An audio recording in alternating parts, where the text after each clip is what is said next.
Assalamualaikum warahmatullahi wabarakatuh. Kami dari kelompok 11 yang beranggotakan Rizky Rahmawati dan Sania Fernita akan mempresentasikan materi kami yang berjudul Laporan Keuangan Usaha. Menurut Harahap, laporan keuangan menggambarkan kondisi keuangan dan hasil usaha suatu perusahaan pada saat tertentu atau jangka waktu tertentu. Laporan keuangan bagi pihak manajemen perusahaan berfungsi sebagai laporan pertanggungjawaban keuangan pada pemilik modal. Bagi pemilik modal, laporan keuangan berfungsi untuk mengevaluasi kinerja manajer perusahaan selama satu periode. Dengan adanya laporan keuangan ini, manajer perusahaan akan bekerja semaksimal mungkin agar kinerjanya dinilai baik. Tujuan pengelolaan keuangan secara khusus adalah laporan keuangan menyajikan laporan posisi keuangan, hasil usaha, dan perubahan posisi keuangan lainnya secara wajar dan sesuai dengan GAAP. Sedangkan secara tujuan umum, yang pertama adalah memberikan informasi yang terpercaya tentang sumber-sumber ekonomi dan kewajiban perusahaan. Kedua, memberikan informasi yang terpercaya tentang sumber kekayaan bersih yang berasal dari kegiatan usaha dalam mencari laba. Yang ketiga, memberikan informasi keuangan yang dapat digunakan untuk menaksir potensi perusahaan dalam menghasilkan laba. Yang keempat, memberikan informasi yang diperlukan lainnya tentang perubahan harta dan kewajiban. Dan yang kelima adalah mengungkapkan informasi relevan lainnya yang dibutuhkan para pemakai laporan. Manfaat laporan keuangan bagi UKM adalah yang pertama, bagi pemilik bisnis dan pimpinan departemen keuangan, laporan keuangan bermanfaat untuk menjadi alat ukur dan analisa apakah perusahaan sedang dalam kondisi yang baik atau tidak. Dengan demikian, pelaku usaha bisa memantau perkembangan usaha dari waktu ke waktu. Laporan keuangan juga berperan besar dalam memengaruhi pengambilan keputusan usaha.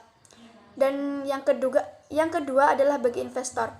Laporan keuangan berfungsi memberi informasi tentang sejauh mana kelancaran aktivitas dan profitabilitas perusahaan, serta potensi dividen. Dengan demikian, pemegang saham dapat memutuskan untuk mempertahankan sahamnya, menjual, atau bahkan membeli tambahan. Jenis-jenis laporan keuangan di sini dijelaskan ada 4, yakni neraca, laporan laba rugi, laporan perubahan ekuitas, dan laporan arus kas. Catatan hasil laporan keuangan berisi informasi sebagai tambahan yang disajikan dalam laporan keuangan. Catatan atas laporan keuangan memberikan penjelasan naratif atau rincian jumlah yang disajikan dalam laporan keuangan dan informasi pos-pos yang tidak memenuhi kriteria pengakuan dalam laporan keuangan. Karakteristik laporan keuangan untuk UKM. Laporan keuangan merupakan ciri khas membuat informasi dalam membuat laporan keuangan yang berguna bagi para pemakai dalam pengambilan keputusan. Laporan keuangan bagi UMKM harus memiliki karakteristik kualitatif sesuai peraturan di Indonesia melalui PSAK atau Pernyataan Standar Akuntansi Keuangan.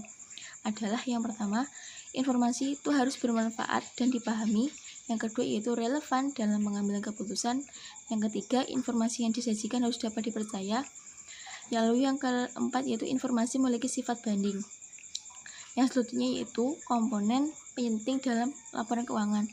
Dalam penyajian laporan keuangan, setiap komponen harus diidentifikasi secara jelas dan menyajikan informasi yang mencakup. Yang pertama yaitu identitas UKM, yang kedua cakupan laporan keuangan, opsinya bisa hanya satu unit usaha atau beberapa unit usaha. Lalu yang ketiga yaitu tanggal atau periode pelaporan. Yang keempat yaitu mata uang pelaporan dalam rupiah. Yang kelima, satuan angka yang digunakan dalam penyajian laporan keuangan. Lalu yang selanjutnya yaitu strategi menyusun laporan keuangan. Pelaku usaha perlu menyusun laporan keuangan sesuai regulasi. Hal itu tercantum dalam Peraturan Menteri Koperasi dan Usaha Kecil Menengah tahun 2012 tentang sistem akuntansi lembaga, pengelola dana bergulir, koperasi dan usaha mikro kecil dan menengah.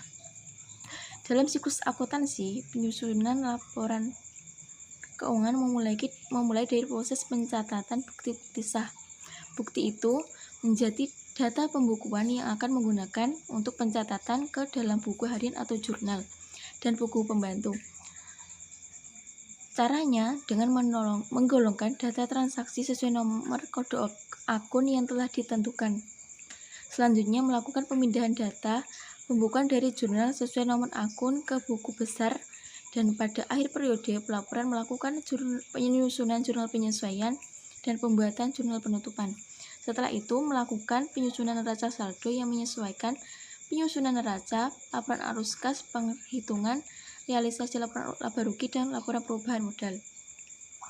Lalu yang selanjutnya itu hal yang harus dihindari dalam penulisan laporan keuangan. Dalam praktiknya, UKM berpotensi mengalami kendala dalam proses penyusunan laporan keuangan hingga membuat kondisi ideal tidak terwujud. Nah, sebagai panduan laporan keuangan, berikut hal yang perlu menghindari dalam proses penyusunannya. Lalu yang pertama yaitu laporan keuangan itu hanya memuat informasi yang memenuhi kriteria materialitas atau maka dari itu hindari kelalaian dalam membuat informasi yang salah dan mempengaruhi keputusan ekonomi perusahaan. Kesalahan mencantumkan informasi dapat membuat laporan keuangan menjadi tidak akurat dan relevan. Lalu yang kedua, laporan keuangan tidak semestinya menyajikan segala informasi yang manfaatnya lebih kecil dari biaya penyusunannya. Lalu yang ketiga itu, pelaku usaha perlu menghindari ketidakseimbangan antara karakteristik kuantitatif dan kualitatif dalam penyusunan laporan keuangan. Mungkin hanya itu yang dapat kelompok kami sampaikan. Ada kurang lebihnya, mohon maaf yang sebesar-besarnya. Akhirul kalam, wassalamualaikum warahmatullahi wabarakatuh.